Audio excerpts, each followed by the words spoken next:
Hey guys, welcome to Navyasri blogs. ఇక్కడైతే మేము మా డాడీ దగ్గరికి అయితే వచ్చామన్నమాట. ఇంకా అలాగే విజయవాడ వచ్చాం కదా అని చెప్పి అలా ఒక రౌండ్ వేసి వద్దాం, ఎలా ఉన్నాయి ఏంటి ఏమన్నా ఉన్నాయా అని చెప్పి అలా తిరిగామన్నమాట. మేము మా ఫ్రెండ్స్ అందరం కలిసి. సో అక్కడికి వెళ్తున్నప్పుడు ఇమ్మాడి జ్యువెలర్స్ కనిపించింది. నేను ఎప్పుడు మా హస్బెండ్ని అడుగుతుండే, నేను దీంట్లో ఏమన్నా కొనుక్కోవాలి ఎప్పటి నుంచో ఇంట్రెస్ట్ ఉండే హైదరాబాద్లో నుంచే, కానీ ఎప్పుడు వెళ్ళలేదు. ఇంక ఇక్కడ టైం వచ్చింది అని చెప్పి మా హస్బెండ్ అయితే తీసుకెళ్ళాడు. ఒక్కసారి అడగగానే ఇదేంటి నా అడగగానే తీసుకెళ్ళాడు అని నేనే షాక్ అయినా. కానీ నాకు 5th మంత్ పడిందని చెప్పి ఇంకా గిఫ్ట్ ఇస్తాను అని చెప్పి ఇక్కడైతే ఇయర్ రింగ్స్ ఇచ్చాడు. నాకైతే కలెక్షన్ అయితే చాలా బాగా నచ్చాయి విజయవాడలో కూడా.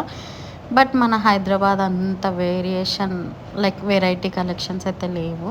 సో ఇక్కడైతే నేను ఏ ఇయర్ రింగ్స్ తీసుకున్నానో నేను మీకు నెక్స్ట్ వ్లాగ్లో అయితే చూపిస్తాను. ఇక్కడ బ్యాంగిల్స్ కూడా చాలా బాగున్నాయి కలెక్షన్స్, ప్రైస్ కూడా రీజనబుల్ అనిపించింది. Please do subscribe to my channel.